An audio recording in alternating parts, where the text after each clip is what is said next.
Hi, everyone. This is Caroline with the Expat Interviews Thriving Abroad, where we go all over the world to introduce you to amazing, fabulous people who are doing amazing things all over the world. And I'm super, super, super. Did I say I was super, super excited to bring you a gentleman today who you're going to love his story. He is living in a country that we don't often hear a lot about. And he's going to share his journey with us and give us the deets on what it's like living in Dubai. Thank you, John, for spending some time with me today. It's a pleasure to have you. And thank you very much. I'm happy to be here and to share my story about Dubai. So can we begin, first of all, sharing your expat journey? You are originally from? So originally, I was born in New York, grew up in the DC area, moved here from California, though, from the San Francisco Bay Area. Wow, so you went clear across from New York to Yeah. California. I mean, that's a totally different vibe, New York to California. Yeah, And so you traveled around your military. yeah, I'm former military. So when I was 19, I joined. And one of the reasons I wanted to join was to see the world. So it's given me that opportunity. No longer in the military. I've been out for 14, 15 years now. But even after the military, I've had that opportunity. That's great. A lot of military, I guess once you do travel when you're in the military, it does kind of give you that bug if you've never traveled before to make you want to get out and see a little bit more. So I've heard that a lot. So here you are in this beautiful country out there, Dubai. Tell us a little bit about your expat journey. Had you been there before? Was this your first time in the Middle East, or did you get an opportunity prior? So I'd been here to Dubai before, and I knew what it was like from the tourist perspective. And I'd spent a lot of time in the Middle East in the past, military deploying to Iraq, and then also having the opportunity to visit Kuwait and Qatar. Okay, so the decision to move there for a while, I guess, was not a difficult one because you already had that experience. What has it been like for you living there as a I should say as a man first, as a an American man, as a Black American man? I know there's different, and you're not Muslim, right? No, Non-Muslim. Yeah. So what is it like living there? okay. So well, I mean, although I mentioned I'd been here before and had the opportunity to come here on vacation and see the fabulous side of Dubai. And before, when I got the opportunity to come here, it really wasn't an easy decision. I was working in Silicon Valley, and to be honest, my life was comfortable. But then, unfortunately, contract I was working on that ended prematurely, and I was looking for something else to do. And this opportunity came along for me to come out here to Dubai. In terms of what it's like being a man, what it's like being American, what it's like being African American. Um, Trying to think of where to start with this. So being a man, in terms of demographics, I don't know where to go with this. Um, um, Being an African American man, being a American, I don't really come across too many other Americans. Most of the Americans are over in Abu Dhabi, and typically they're either in a military teacher or working as a government contractor. Here in Dubai, not so much. In terms of being African American, especially African American man, I don't think they really come across us too much. Most of the other black men are from Africa, and you're clearly able to identify them. I have friends from like Uganda, Kenya, Nigeria, Tanzania, and so on, in South Africa. Um, but when the common thing I've been asked is when people come across me, like when I get in a taxi cab or I'm just walking or talking to someone, and ask, "Well, where are you from?" And I ask, "Well, what do you think I'm from?" Like, "Oh, I can't really guess." And then many times people will talk to me in Arabic first, those who are Arabic speakers.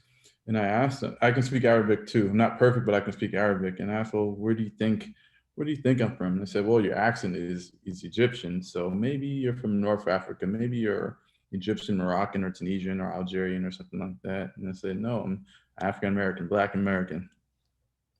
That's very interesting. That's very interesting. And a lot of people that are not avid travelers or that haven't been living in other countries um, tend to think that because they may go to a certain country, they just automatically blend in or they won't blend in. So that it's very interesting that you say that, that they kind of think you are from the region, right? Without identifying you as American right off the bat.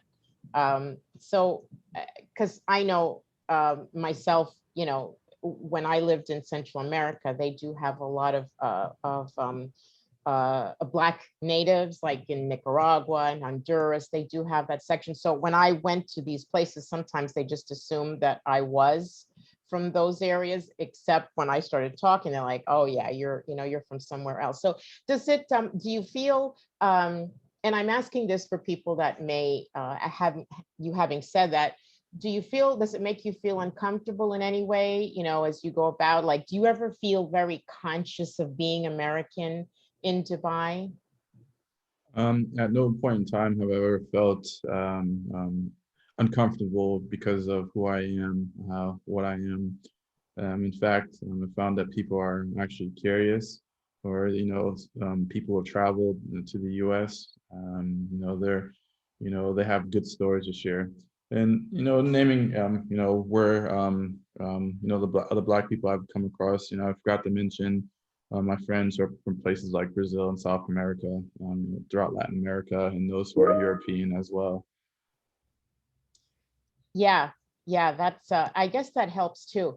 Do you miss a lot of things? I know that Dubai is a very modern city with modern conveniences, but are there things that you miss living there? The main thing I miss are my family and friends. In terms of stuff and things to do, there's a lot of stuff to do here.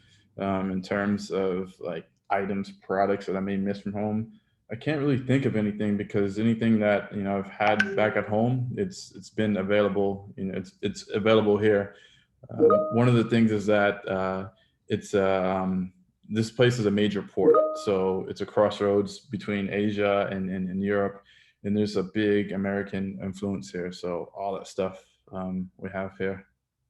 Yeah, so you're I guess as far as, like you said, things go, they have all the modern American things that you wouldn't miss.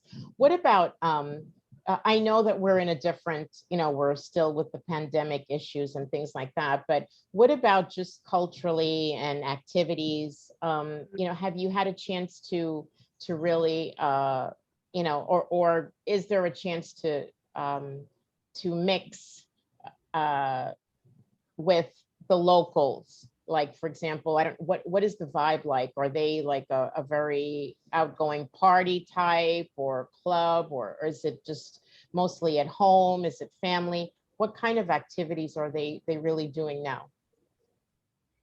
So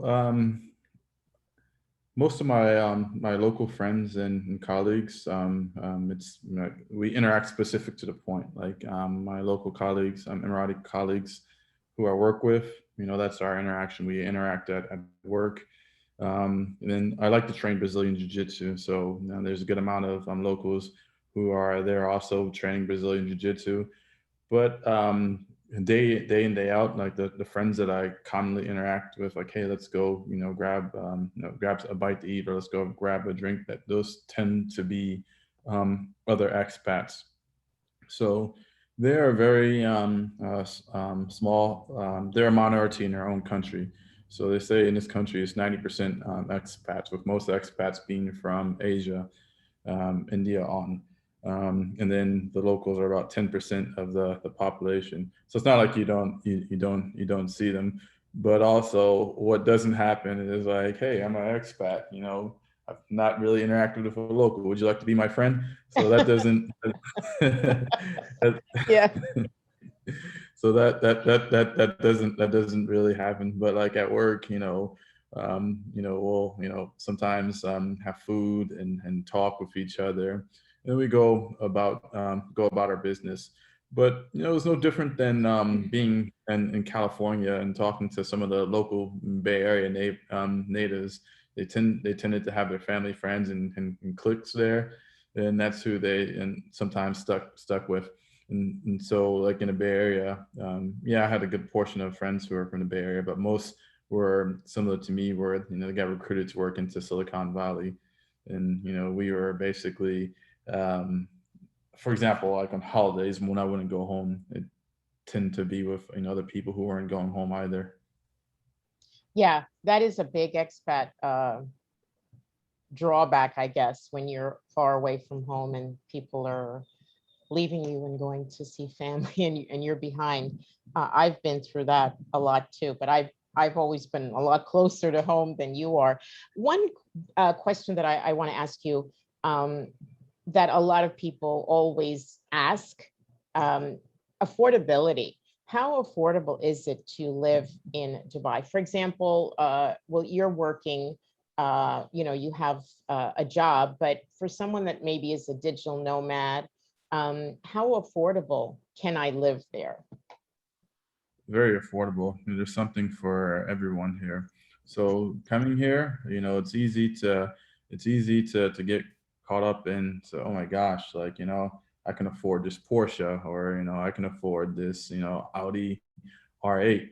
But then you have to keep in mind, what's your goal here? For some people, that is their goal. They want to come here for a couple of years, live it up, and save nothing and live it to the max. Um, so for me, personally, that's something that I wanted to keep in check. Yeah, I wanted to live nice, but don't want to max myself out and not have anything to show for when I leave this place. So it doesn't matter where you're from. No one's here permanently. I think the most permanent at the moment is that you can get a 10-year visa. There's some people who stay here, although the common work visa is like 3 years. It keeps getting renewed, and there's people who are born here, been here for 20, 30 years. But at some point in time, you have to return to where you're from. So let's say, for example, you're born here, and you you hit the age of 55, 60. You're gonna have to go home unless you get the retirement visa. So um, in terms, I went off on a tangent a little bit, but in terms of affordability, there's something for everyone. And you just have to, keep in mind, what's affordable for you. Right, that's important. So basically, it's kind of a transient place. Most people come there to stack their cash and then go back to wherever they want to go. For the most part, it's that kind of a culture, right? As far as expats go. Yeah. So I probably cannot in this short time ask you all the questions that I want to ask you, but I'm excited to share with my audience. You are a YouTuber and you have some really, really nice videos. You've been documenting your stay there, and I want to direct folks to that so they can really get a visual on what it's like there. You've been doing an amazing job documenting. And where can we find you on YouTube? I'll let you tell everyone. So on YouTube, my channel name is Virtual J. And I started this channel because a lot of my family friends, they've never been to this part of the world. And some, people just wanted to, know what it's like. And some people had misconceptions. So I noticed I was getting the same questions over and over again. So I started it, I wouldn't say as a joke, but as a little side project where I thought I would just answer one question and just direct everyone to that one video. But then I started to I actually had fun making videos and answering people's questions and showing people what it's like. And you've done an amazing job. We're going to put a link below to your channel so folks can check it out. I love to ask this question at the end of my guests because I feel like it's very important, and the people watching always, maybe for the first time, have this question. What advice would you give to someone in all of your experiences traveling, and now that you are living full-time abroad, aside from military? What advice would you give to someone who is maybe a little hesitant about moving, who has some fears about what it's like to live abroad? Someone that's thinking, how could I go and live there? Where do I start? What advice would you give them? Typically, it's culture shock, especially if people are going to a place where English may not be the prime language. But I haven't really met too many people who have taken the jump to be an expat or even just travel and had a bad experience. Those are usually far and few in between. And you meet very friendly people who are interested in you and who are helpful. And I think that if you have the opportunity, go for it. Because you never know when these opportunities will arise. And if things don't work out, you can always go back home. I put a time, although I'm currently living here, I put a time limit on how long I want to be here, because I do miss home. I do miss my family and friends, but I wouldn't trade this experience for anything else. Do you think that in the future you may venture out again? And are there other countries on your list of countries that you might want to try on for size, or you're just here and you have you're set to go back home? Would you go back out again to other countries? Are there other places?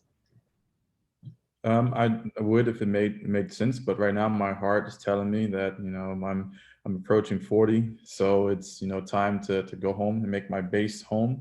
I'm definitely not going to stop traveling, but in terms of like while I'm here, like next week I'm going to visit Georgia, Tbilisi, for example.